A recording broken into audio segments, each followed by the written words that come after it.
میرے دادا ایک زمیندار تھے۔ گاؤں میں ان کی اچھی خاصی زمینیں تھیں۔ ان کے 3 بیٹے تھے۔ میرے والد سب سے بڑے تھے، لیکن میرے والد زمینداری میں بالکل دلچسپی نہ لیتے تھے۔ ان کو پڑھنے کا بہت شوق تھا۔ دادا نے بھی ان کے شوق کو دیکھتے ہوئے شہر بھیج دیا تھا۔ میرے والد نے بہت محنت سے تعلیم مکمل کی اور پھر لاہور میں ہی ایک سرکاری محکمے میں ملازم لگ گئے۔ میرے 2 چچا دادا کے ساتھ ہی زمینداری کرنے لگے اور گاؤں میں ہی مقیم رہے۔ میرے والد کی شادی گاؤں میں رشتہ داروں میں ہی ہوئی۔ میری والدہ بھی میٹرک تک پڑھی ہوئی تھیں اور بہت سمجھدار خاتون تھیں۔ ہم 3 بھائی بہن تھے۔ سب سے بڑا بھائی رستم تھے۔ ان کے بعد میری بڑی بہن فہمیدہ تھیں۔ میں سب سے چھوٹی تھی۔ میرا نام غزالہ تھا۔ والد صاحب چاہتے تھے کہ ان کے بچے بھی تعلیم حاصل کر کے کوئی اچھا مقام حاصل کر لیں۔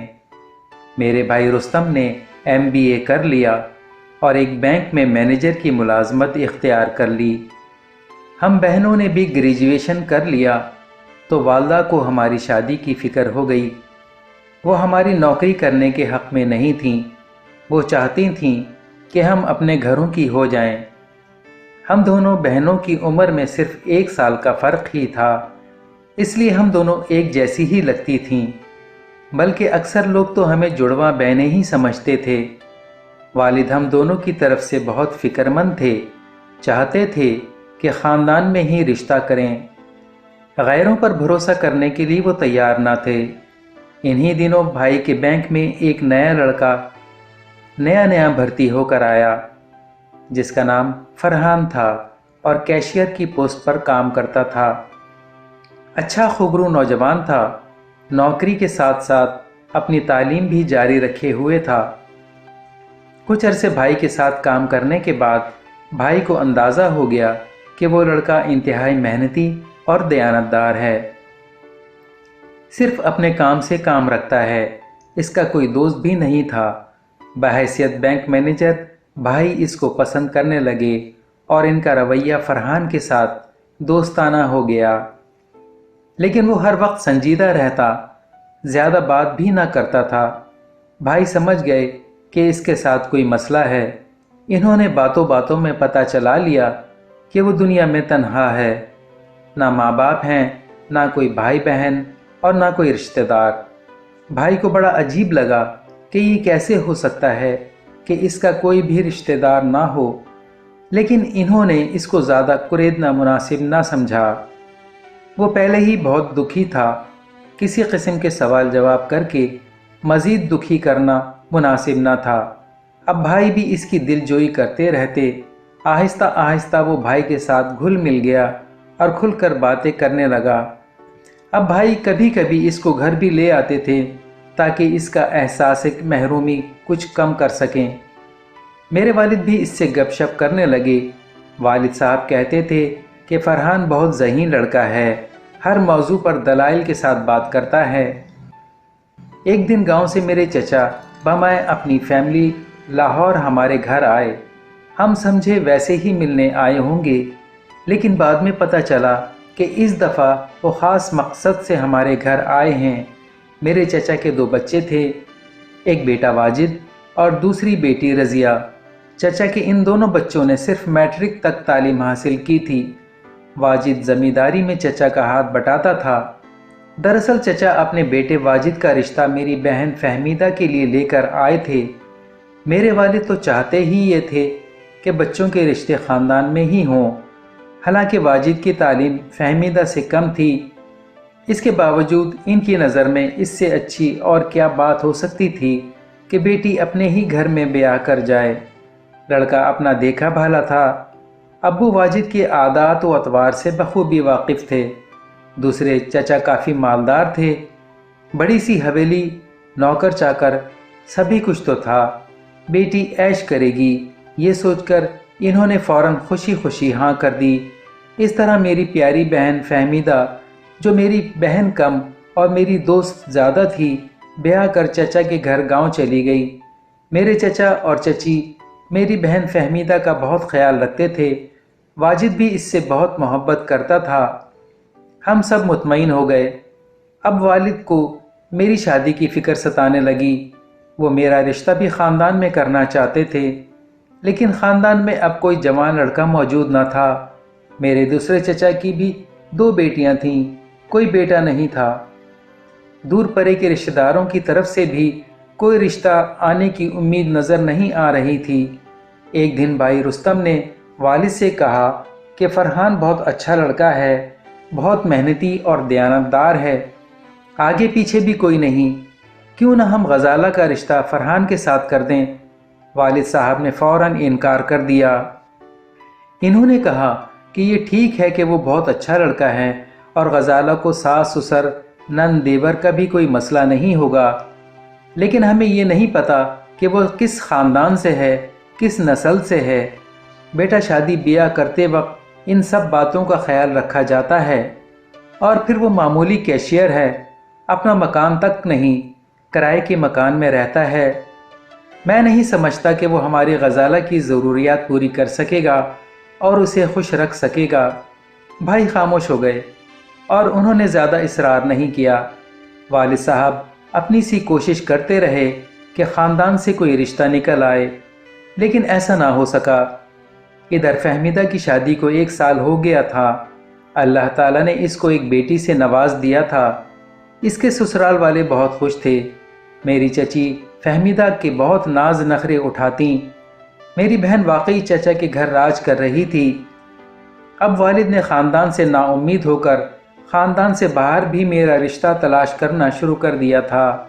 ایک دن بھائی نے پھر موقع سے فائدہ اٹھاتے ہوئے ابو سے کہا کہ میری بات مان لیں، فرحان بہترین لڑکا ہے، غزالہ بہت خوش رہے گی۔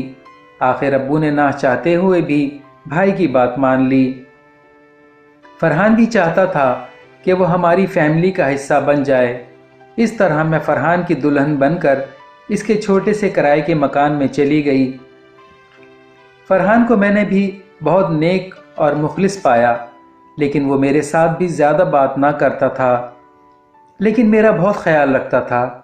مجھے ایک بات کا قلق ضرور تھا کہ میری بہن اپنے گھر میں راج کر رہی ہے اور میں ایک غریبی والی زندگی بسر کر رہی ہوں۔ مجھے سارے کام خود کرنے پڑتے تھے۔ وقت گزرتا رہا اور میری شادی کو بھی 2 سال گزر گئے۔ مجھے بھی اللہ تعالیٰ نے ایک پیارا سا پھول بیٹے کی صورت میں دے دیا تھا۔ میں اب زیادہ وقت اسی میں لگی رہتی، لیکن اتنا عرصہ گزرنے کے بعد بھی فرحان کی طبیعت میں کوئی تبدیلی واقع نہیں ہوئی۔ وہ اب بھی بجھے بجھے سے رہتے۔ انہوں نے نوکری چھوڑ کر اپنا کاروبار شروع کر دیا تھا اور اللہ تعالیٰ نے اس میں کامیابی دینی شروع کر دی تھی۔ آمدنی بہتر ہو گئی تھی۔ اب فرحان نے اپنا ایک چھوٹا سا گھر بھی خرید لیا تھا، لیکن ان میں ایک تبدیلی آئی تھی کہ وہ ہر مہینے 1 دفعہ کراچی ضرور جاتے اور 2-4 دن وہاں ہی رہتے۔ میں پوچھتی تو کہتے کہ کاروباری سلسلے میں جاتا ہوں۔ دوسری طرف گاؤں میں میرے چچا اور چچی کا یکے بعد دیگرے انتقال ہو گیا۔ اب ساری ذمہ داری واجد بھائی کے ہاتھ میں آ گئی۔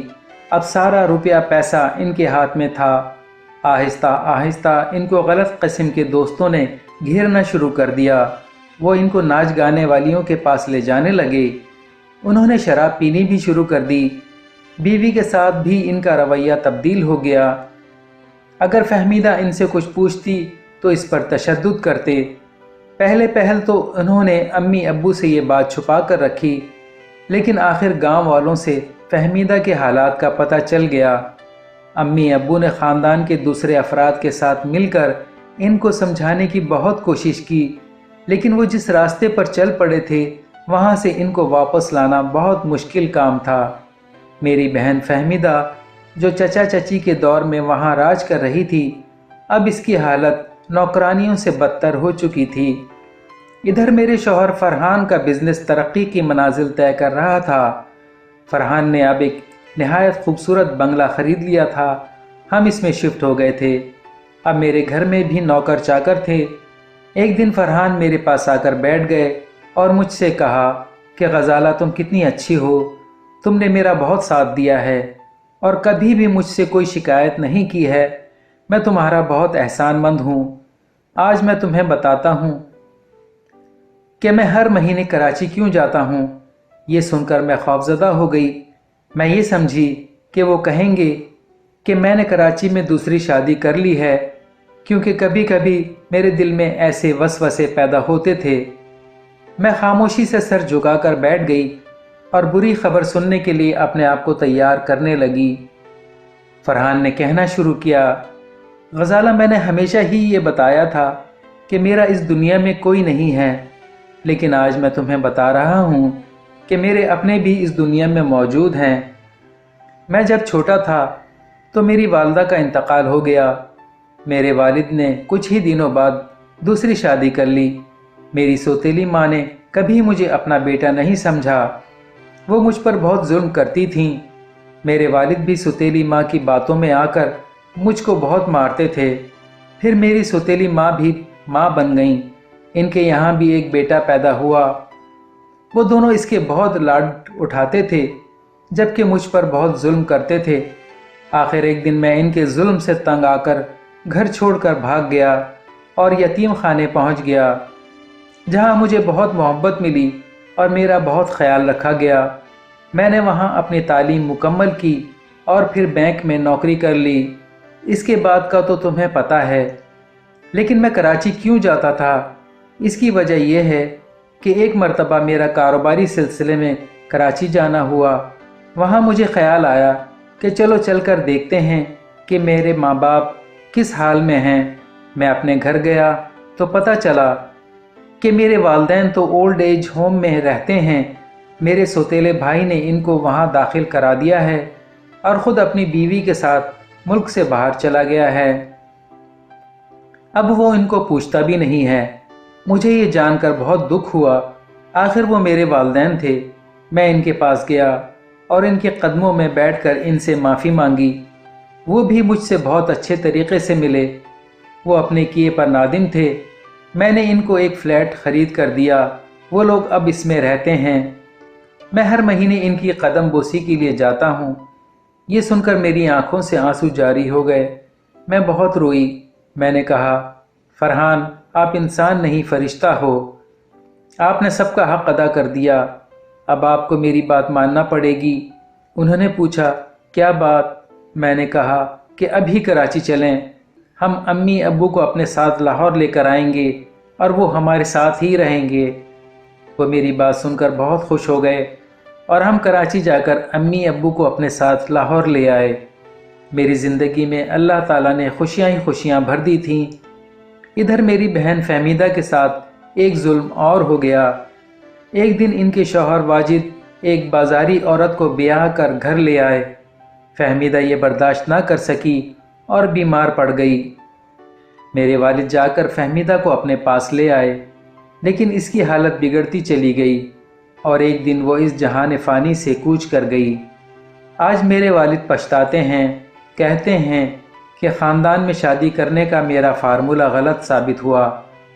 ہم کچھ بھی کر لیں، ہوتا وہی ہے جو قسمت میں لکھا ہو۔